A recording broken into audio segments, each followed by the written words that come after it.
Alright my friends, welcome back to another video with the Evo working on the front lip here. For anyone who saw the last video, I tried painting this brand new front lip for my Evo. I actually had this exact same front lip on there before, but I had repainted it probably 3 or 4 times. Ended up getting a big crack along this side over here and it was chipping off from hitting it with a basketball. Didn't want to repaint it again. I didn't want 10 layers of paint on that thing. So I bought a brand new front lip. My painting skills have gotten really good. I painted the entire side of this car over here. Both of the passenger doors I repainted, the side skirt I repainted, I painted the rear aprons back there, I painted the wing up top, I painted all of the wheels, I painted all of the calipers. So I was really confident when it came to painting this other front lip. I got the primer on there, got everything blocked out, got the base coat on, and then of course my one nemesis, the clear coat, kicked me in the butt. I wasn't paying attention to my flash times with the clear coat, which is probably the most important thing. I put 3 coats in total on, and I'm not sure how well you can see it. The light's not super great over here,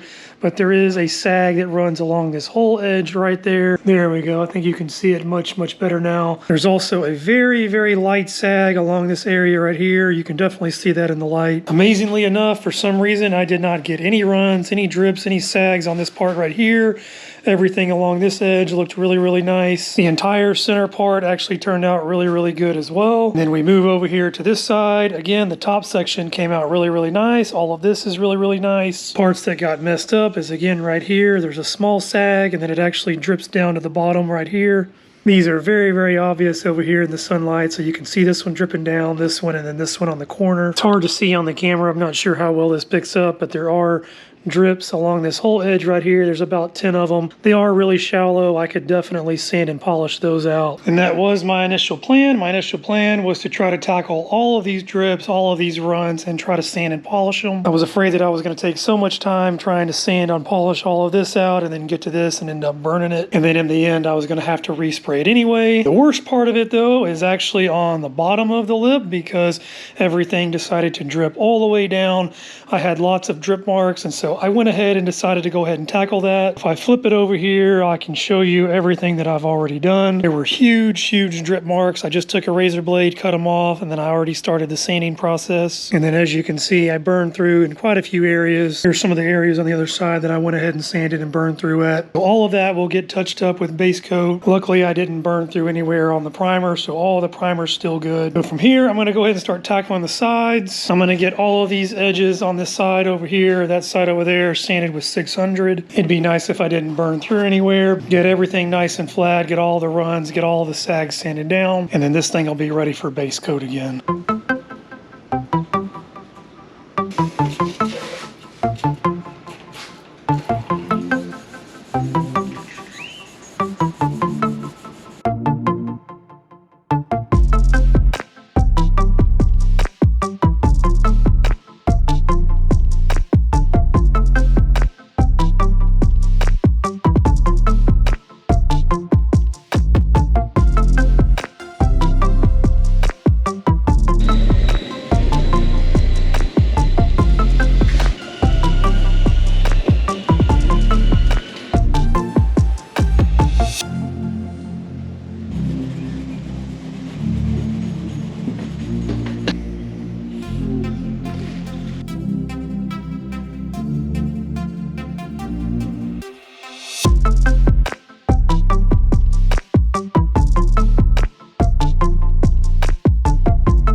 lip is all sanded down. I got all of the runs sanded down. Over here on the side, I did use the big block because it was such a big area. For those runs that were on the front side right here, I did switch over to the little mini block. That way I could keep it more isolated. Got the sags on both sides at the little edges at the corners right here sanded down. And then the one long sag over here on this side got sanded down also. Really tried my best to only sand the clear coat, but I did burn through one little edge right here. So I will have to touch that up with base coat. And then over here on this side, there actually is one more little area right here where I burned through the clear. So for this little area right here, and then the other side over there, I will have to blend the base coat. And then obviously on the underside here, I'll have to do all of that as well. Once I did get all of the runs and sags sanded down, I did go back over the entire piece with 600. That way when I lay the clear down, it'll have good mechanical adhesion. The front lip is ready to go for paint, so I'm going to go ahead and start working on getting the garage masked off, and then this thing will be ready for base.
Got the garage all masked off. I got the base coat on. Everything actually came out excellent. Don't ever usually have any problems with primer or base coat. So you can see here, there was that one spot that I burned through is all covered up. Everything on the bottom came out great. So over here in this little corner, this is where I sprayed that primer and sanded it back down. That was one spot that I accidentally burned through all the way to the plastic. So I needed to spray a little bit of primer there. But again, the whole way around, everything on the bottom came out great. It hasn't fully flashed off just yet. So I am going to give it a little bit more time before I lay down the clear coat. I'm going to finish letting all of this flash off. I'll get my clear coat mixed up and hopefully we can finally spray this thing with no issues.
Well, my friends, I think I have finally figured out how to spray clear coat. Everything came out looking absolutely amazing. The clear coat laid on super smooth. Not a single run, not a single sag anywhere. All the sides came out looking perfect. If you saw the last video, you saw how many runs, how many sags were on this thing. And this time it is absolutely perfect. Not a single run, not a single sag anywhere. What did I do differently? Well, it was two things that I really focused on the most. First thing is, and it's something that I do try to pay attention to, but it has come back to bite me in the butt before because I don't pay attention that closely, and that is distance from the gun to the panel. Sometimes when I'm spraying, I'll have it a nice good 6 inches away, but then as I come closer in, it tends to get right up on it. This time, even underneath, I made sure that everywhere I sprayed, I was constantly at about a 6-inch distance. Anytime you get way too close to the panel, it's always gonna nail that material on so thick. That will obviously cause a run. But the second, and I think the most important thing that I did this time that I did not do the last time, is my flash times. When I first started painting, I watched a lot of videos that said you can actually just go by touch as far as the clear coat goes. When you start to touch it and it's just a little bit sticky, it's ready for the next coat. The first time that I sprayed this, I'm pretty certain I was only waiting about 5 minutes in between coats. I had a piece of cardboard that I would do my test spray outs on first. And so once I touched that, that's kind of what I was using to go by. This time I waited a full 15 minutes in between every single coat. And I truly believe that that's what made the difference. It allowed all that solvent to flash off. It allowed all of that material to stay on there, to stick on there, so that when I laid that next coat down, it wasn't getting too heavy and starting to drip and sag. Very, very excited though. I'm just so stoked that this came out so well. Again, gun distance and flash times, very, very important, probably the most important things. The only issue that I actually ran into is I did have a bug fly into the clear coat when I was doing it.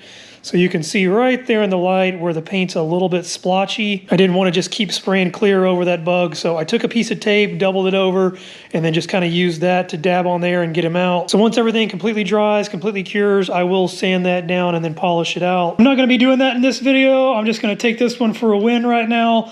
Since everything, all this clear coat came out perfect, I'll let this probably dry and cure up for about a week here in the garage. And then in the next video, we can get this thing sanded down, polished out, and back on the car. Really hope you guys enjoyed the video. If you did, if you learned something just like I did, hit that like button. If you want to see this thing get finished off, back on the car, see everything else going on with the Evo, hit that subscribe button, and I will catch you guys next time.